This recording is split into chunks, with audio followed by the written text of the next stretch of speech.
Hello મિત્રો, જય શ્રી કૃષ્ણ. આપ સૌનું સ્વાગત કરું છું મારા ચેનલની અંદર.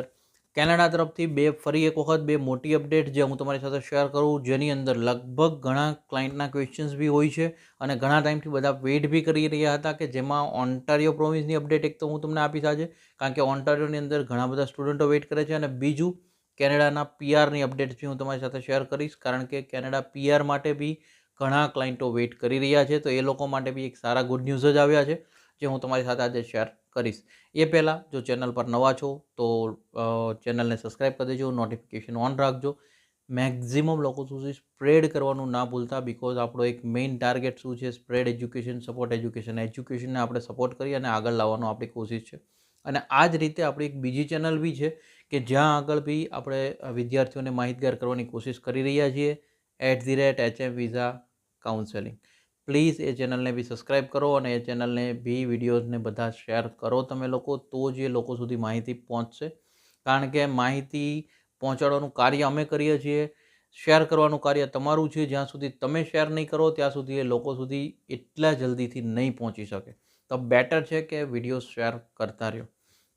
હવે આપણે મેઇનલી ટોપિક પર આગળ જઈએ, જ્યાં આગળ સૌથી પહેલાં આપણે જો વાત કરીએ તો કેનેડા પીઆરવાળા માટે એક સારી ખબર એટલા માટે કહી શકાય કે કેનેડા પીઆરની લગભગ જ્યારે ઘણા બધા નેગેટિવ હતા ને, ત્યારે મેં તમને એક વસ્તુ વિડીયોમાં વાત કરી છે, તમે ચેનલ પર હજી એ વિડીયો છે તમે જોજો, કે કેનેડા આખું જે પ્રોગ્રામિંગ કરી રહ્યું છે ને આ વસ્તુને, એ એક સરળ બનાવવાની કોશિશ કરે છે.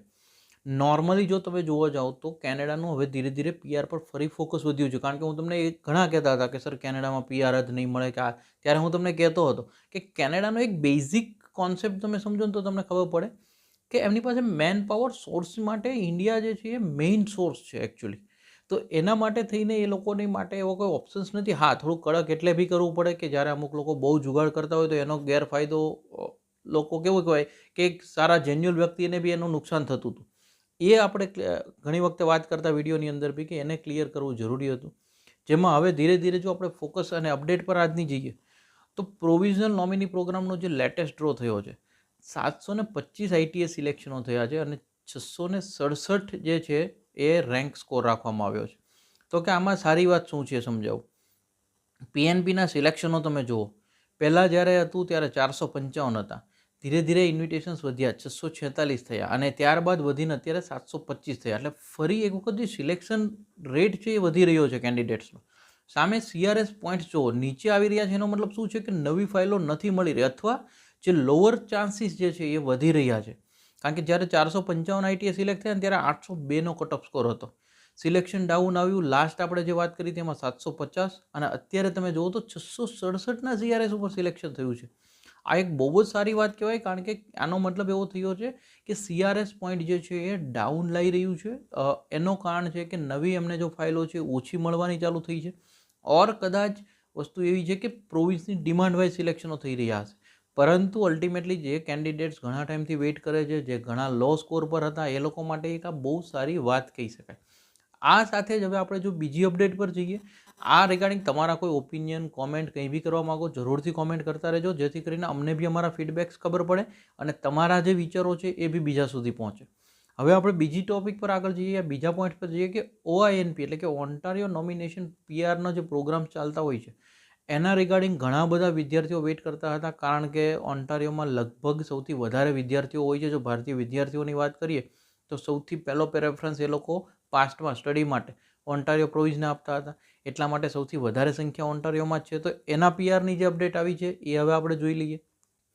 OINPના જે રિપ્રેઝેન્ટેટિવ છે એમણે કન્ફર્મ કર્યું છે કે OINPના જે પીઆરના પ્રોગ્રામ છે એમાં હું તમને કહું, the employment job offer program, એ જે ફોરેન વર્કર સ્ટ્રીમ્સ ચાલે છે, આ બધા સ્ટાર્ટ થઈ ચૂક્યા છે. The employer job offer international student stream, the employer job offer in demand skill stream, the master graduate stream અને ધ PhD ગ્રેજ્યુએટ સ્ટ્રીમ.